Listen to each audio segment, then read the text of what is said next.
Sa mga nagdaang kabanata ay nakita natin kung saan si Tang Yi, Little Moon at Zhong Xishan ang napili ng Sect Master na sumali sa preliminary round. Kinausap din silang tatlo ng Sect Master ng pribado, na dahil ito ang iyong unang beses na sumali sa preliminary round, ipapaliwanag niya ng maikli ang sitwasyon sa loob ng lihim na kaharian. Ang lihim na kahariang ito ay tinatawag na Heaven's Tomb. Sinasabing ito ang lugar kung saan nagsanay ang isang dakilang cultivator na nasa Tribulation Transcendence Stage. Nabigo siyang umakyat sa Heaven Tribulation, ngunit matapos ang kanyang pagbagsak, nanatili ang kanyang Dao energy at kalaunan ay nabuo ang lihim na kahariang ito. Gaano ka man kalakas, huwag mong baliwalain ang preliminary round na ito. Ngayong pagkakataon, ito ang preliminary round para sa buong Southern Region. Ang Southern Region ay napakalawak, at ang wilderness ay isang maliit na sulok lamang malapit sa Endless Sea. Sa Southern Region, naroon ang Zuanjian Sect, na ika-19 sa nangungunang 36 na sekta, ang Spirit Beast Sect na nasa ika-10 pwesto, at ang Haotian Sect na nasa ika-3 pwesto. Bukod pa rito, mayroon ding Sword Dao Sect at Xuanzhe Sect. Isa pang kapansin-pansing bagay ay ang pagsali ng 4 na dakilang henyo ng Southern Region sa preliminary round ngayong pagkakataon. Namangha naman ang ating bida ng kanya itong marinig dahil hindi niya alam na may mga dakilang henyo pala sa iba't ibang sekta. Inihayag ni Tang Yi na sila ay sina Jian Wuzhou at Xi Chang'an mula sa Sword Dao Sect, Jiang Mengyao mula sa Xianxi Sect, at Yuan Tianjing mula sa Haotian Sect. Maliban kay Yuan Tianjing na nasa huling yugto ng Deity Transformation Stage, ang tatlo pang iba ay nakarating na sa Body Integration Stage. Lalo na si Jian Wuzhou, na nakatawid na sa kalagitnaan ng Body Integration Stage. Naging seryoso ang ating bida ng kanyang marinig ang antas ng mga henyong kalahok. Sa loob-loob din niya ay kanyang sinabi na sa nakaraang laban kay Black Phoenix, halos hindi ko siya natalo. Umaasa lamang sa mga pagpapahusay ng sistema at sa epekto ng mga espesyal na potion. At kung hindi siya mag-focus sa pagsasanay, magiging napakaliit ng tsansa niyang manalo sa laban sa isang nasa body integration stage. Nagsaad naman si Little Moon habang bakas sa kanyang mukha ang pagkatalo, sinabi niya na kung ganun nga ang kaso ay wala na siyang magagawa. Dahil nasa antas lamang siya ng ika-9 na antas ng Chi Refining Stage. Napaisip naman si Sect Master at kanyang sinabi na habang ang kanyang pangangatawan ay talagang kakaiba. Bagamat ang kanyang pisikal na lakas ay maihahambing sa huling yugto ng Golden Core Stage, nahihirapan siyang makaabot sa Chi Refining Stage. Matapos niyang mag-isip ay sinabihan niya si Zhuang Xishan, na dahil nakatuon ka sa pagpapatibay ng katawan, bakit hindi mo bigyan ng gabay si Little Moon? Maaari itong maging kapaki-pakinabang para sa preliminaring laban sa loob ng lihim na lugar na ito. Bahagya namang nabigla ang ating bida dahil sa hiling ng Sect Master. Makalipas ang ilang mga sandali ay inilipat ang eksena sa dormitoryo ni Little Moon. Na kung saan sinabihan niya ang ating bida ng seryoso, na bilasan ni Brother Xishan. At ibahagi na sa kanya ang kahit isa o dalawang kakaibang teknik nito sa pagpapalakas ng katawan. Dahil magkakilala naman sila ng husto, kaya huwag na itong magdamot. Napaisip naman ang ating bida na kung ang mga teknik na nag-unlock ng sistema ay gumagana rin ba sa iba. Bigla namang lumabas ang notification system na nagpatihil sa kanyang pag-iisip. At nagsaad ito na ang pagbubuo ng ugnayang guro-alagad ay nagbibigay daan sa iyo upang ituro ang mga teknik sa iyong alagad. Mas mataas ang ugnayan, mas mataas ang antas ng mga teknik na maaaring ituro, na nagpapahintulot sa alagad na makinabang mula sa cultivation ng katawan.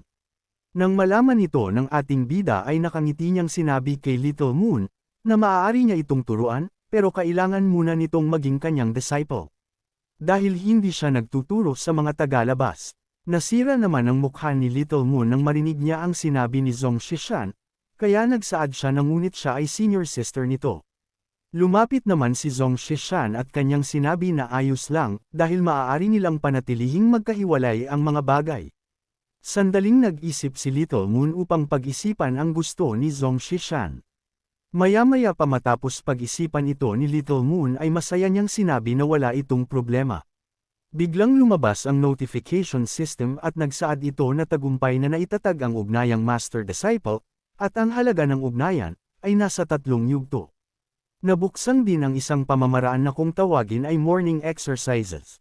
Sinabihan naman ni Zhong Shishan si Little Moon, na mabuti pang tandaan mo na ang mga galaw at mahahalagang puntos mula ngayon. Pag-aralan mo muna ito mula sa kanya. Agad naman na ginaya siya ni Little Moon na kahit ang ekspresyon nito sa mukha ay kuhang-kuha din ni Little Moon. At ang simula ng galaw na ito ay tinatawag na footwork.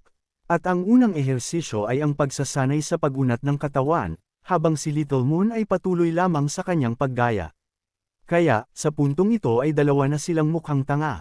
Makalipas ang mahabang oras na pag-ehersisyo ng ating bida kasama si Little Moon, ay inilipat na ang eksena sa dormitoryo ng ating bida.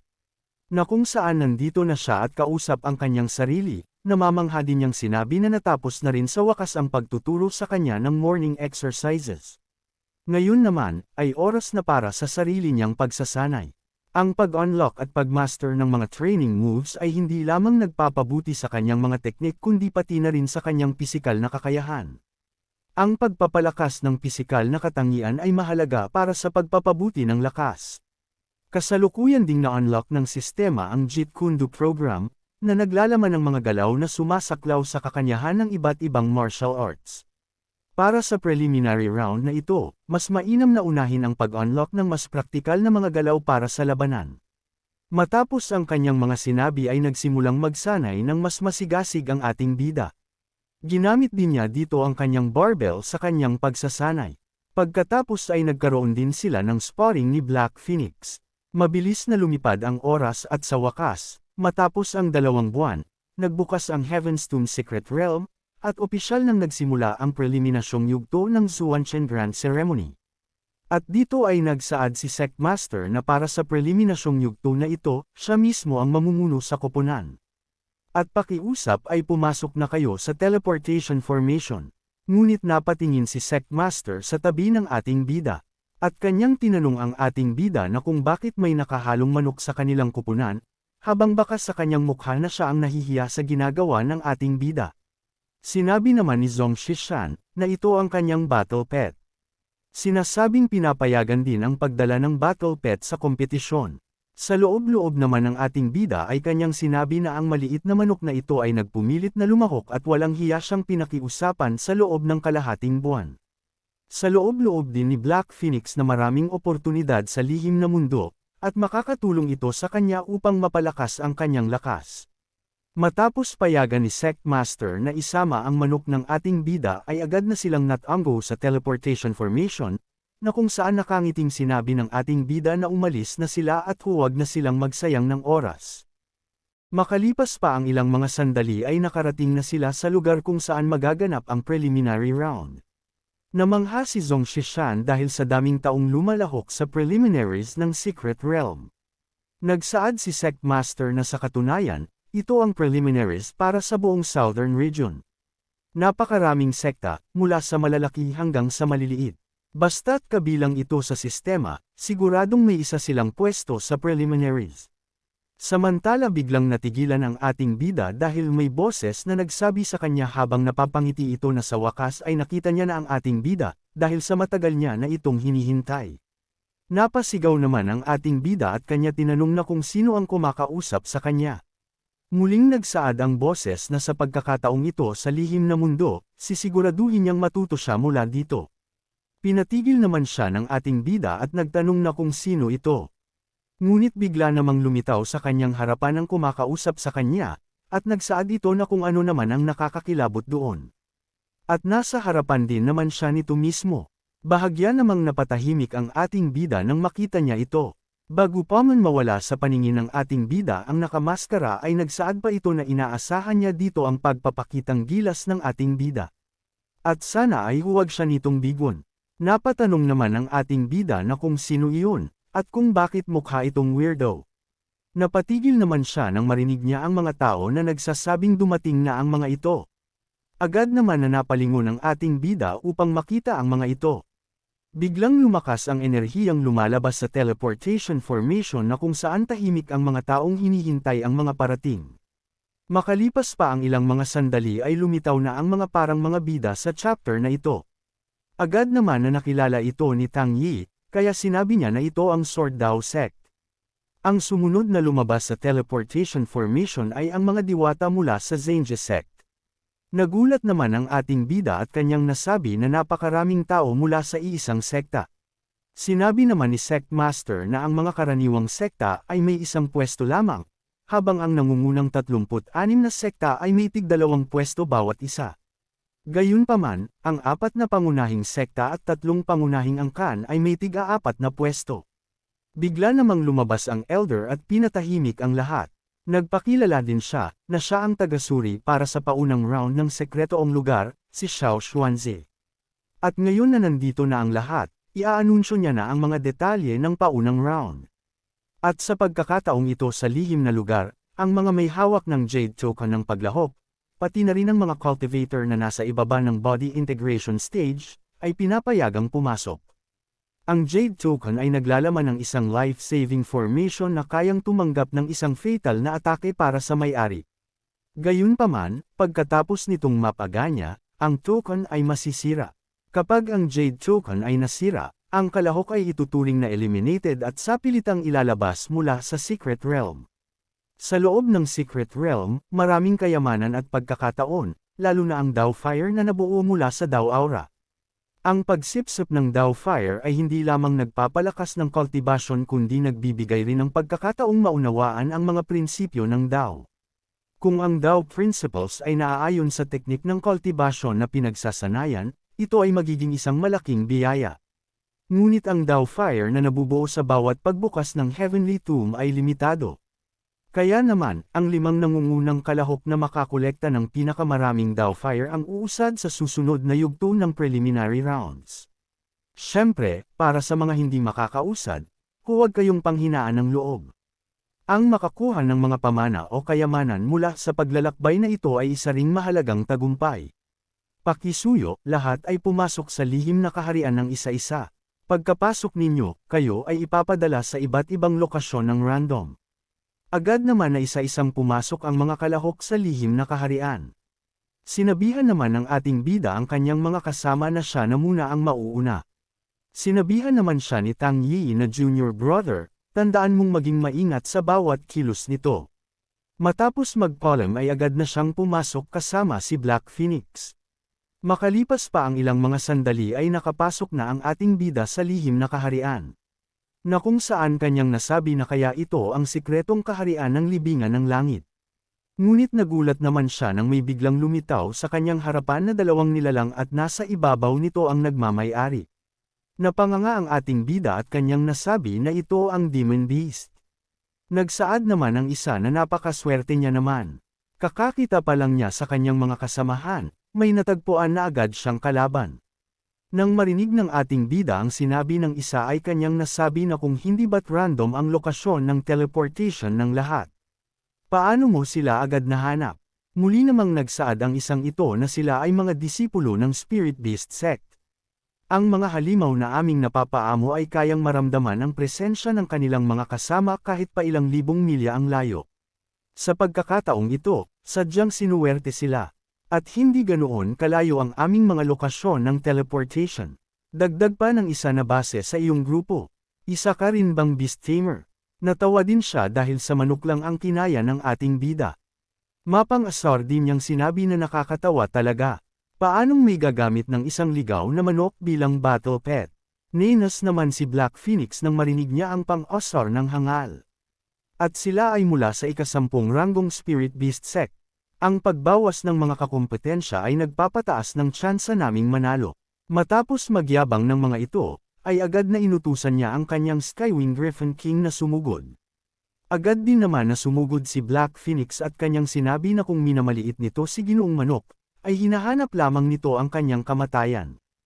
Napasigaw naman ang Skywing Griffin King nang sandaling tumama si Black Phoenix sa katawan nito. Ngunit hindi pa natapos si Black Phoenix dahil sa sumipa pa ito ng malakas. Nagulantang naman ang dalawa at halos lumuha ang mga mata nito nang makita nila ang hindi kapanipaniwalang eksena. Makalipas pa ang ilang mga sandali ay nagkaroon ng reaksyon ang teleportation. At ilang sandali pa ay biglang lumitaw ang 2 sinyales na nabigo na ang mga ito. Nang makita ito ng mga taong nasa labas ay kanilang nasabi na mukhang may ilan ang natanggal bago pa man makapasok ang lahat. At mukhang ang mga natanggal ay mula pa mismo sa ika-10 ranggong Spirit-Beast Sect. Nagsaad ang elder na tagapangasiwa na mukhang mas matindi kaysa dati ang preliminasyong round na ito. Naging seryoso naman si Tang Yi at kanyang sinabi na kailangan niyang kumilos ng maingat. Dahil nakarating ka na sa part na ito ay inaanyayahan kita na pindutin ang like at mag-subscribe at i-on ang notification bell. At kung gusto mo naman na suportahan ng matindi ang bidang hangal na ito ay maaari mo ding pindutin ang super thanks sa ibaba para mas lalong ganahan ang hangal na ito. Maraming salamat mga bida. Ibinalik ang eksena sa ating bida na kung saan tahimik silang naglalakad ni Black Phoenix. Nagtanong ang ating bida na kung saan nga pala siya dapat pumunta upang mahanap ang Doubtfire. Sinabi naman ni Black Phoenix na dahil nabubuo ito sa pamamagitan ng pag-condense ng Dao energy matapos ang kamatayan, mas maraming Dao energy ang dapat matagpuan habang papalapit ka sa libingan. Ngunit napatigil sila sa kanyang pag-uusap nang sandaling may dumaan na mga kalahok sa kanilang itaas. Agad din niya itong mga nilingan na kung ano ang mga ito. Subalit nang sandali niya itong makita hindi niya agad ito naunawaan. Ngunit si Black Phoenix na agad na nakilala ito ay agad niyang sinabi na iyon ang Doubtfire. At mukha hinahabol ito ng mga kumag. Agad naman na sinabi ng ating bida na kung ganoon ay sumasali nila ito upang makita. Samantala patuloy ang pag-iwas ng Doubtfire sa mga kumag upang maiwasan ang mga ito. Ngunit sa huli ay nagulat siyang nang maabutin siya ng isang kumag. Sinabihan pa siya nito na wala na itong matatagwan pa. Agad din na ginamit niya ang kanyang teknik na kayang silyuhan ang Dao.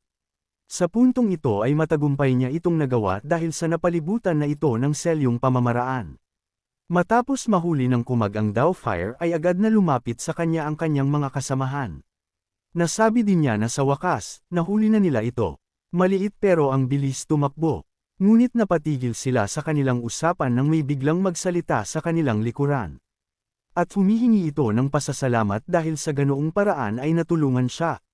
Mayroon kang dalawang pagpipilian, alinman sa maalimin ka na ngayon at ang Doubtfire ay magiging akin, o ibigay mo na lang ang Doubtfire, at palalampasin kita. Nagulat ang lahat ng kanilang makita ang nagsalita na sabi pa nga ng isa na galing siya sa Sword Dao Sect. Muli namang nagsaad ito na gawin mo na ang desisyon mo agad, wala akong gaanong pasensya. Nagsaad naman ang isa na nasa maagang yugto ng deity transformation siya. Kung magsanib puwersa silang tatlo, maaaring hindi sila matalo. Napangiti siya at kanyang sinabi na isang grupo ng pangalawang klaseng sekta na bumubuo ng walang kwentang alyansa. Wala man lang kahit isang nasa antas ng Diyos na pagbabago. At gusto niyo pa rin akong labanan. Matapos ang kanilang usapang kay abangan ay agad na sinimulan nila ang kanilang laban na kung saan nagkakaroon ng bahagyang impact sa kalangitan. Maya-maya pa ay nagkaroon na ng resulta ang kanilang paglalaban. Habang nahihirapan ay nagsaad ang isa na ang agwat sa pagitan ng antas ng Nascent Soul at Deity Transformation ay napakalaki pa rin. Bumaba ang mayabang sa kanilang harapan habang nangangamba ang tatlo sa maaring mangyari sa kanila. Bago pa man sila makabangon ay agad na naghanda ng atake ang kumaggamit ang kanyang espada. Ngunit bago pa man niya mapaslang ang tatlo ay naramdaman niya ang isang malaking bato na patungo sa kanya. Agad din siyang umiwas bago pa man siya nito tamaan. Sa lakas ng pagbagsak ng bato ay nagkaroon ng malakas na impact. Nang makalayo siya ay agad niyang tinanong ang ating bida na kung sino ito. At kung bakit malakas ang loob nito na palihim siyang atakihin. Sinabihan naman siya ng ating bida na dahil lamang ito sa mas makapangyarihan ito, huwag isipin ito na maaari mong basta na lang nakawin ang pinaghirapan ng iba. Bahagya namang napangiti ang kumag at kanyang sinabi na sa mundong ito, ang malakas ang nagdidikta ng respeto. Kung sino ang malakas, siya ang nagtatakda ng mga patakaran.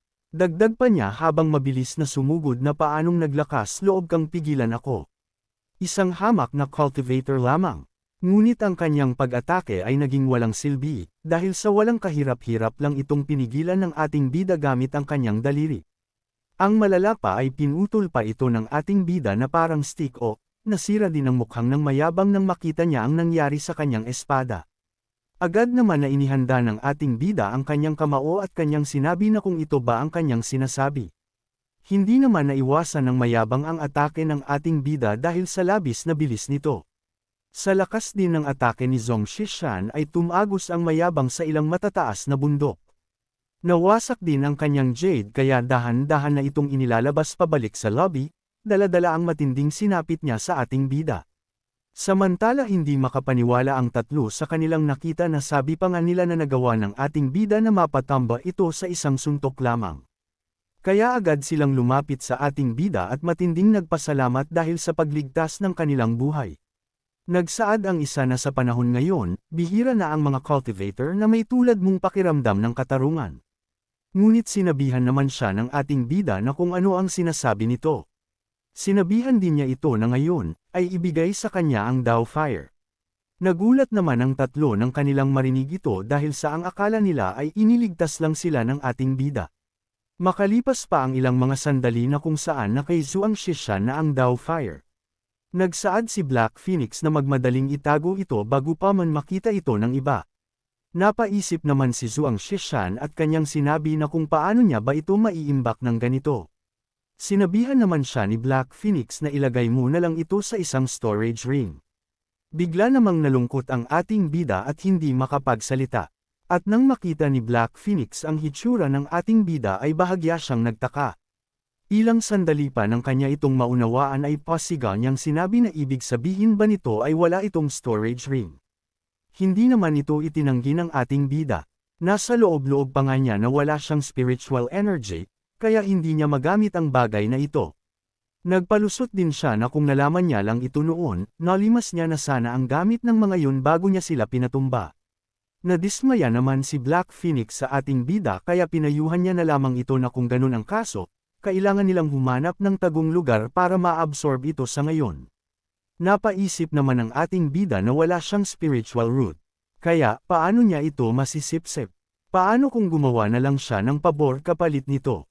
Matapos niyang pag-isipan ito ay sinabihan niya na si Black Phoenix na dahil isinuko mo na ang iyong sarili bilang kanyang alagad, papayagan kitang sipsipin ang Dao Fire na ito sa ngayon. Ngunit sa loob-loob ay kanyang sinabi na papagulin niya ito ng husto mamaya.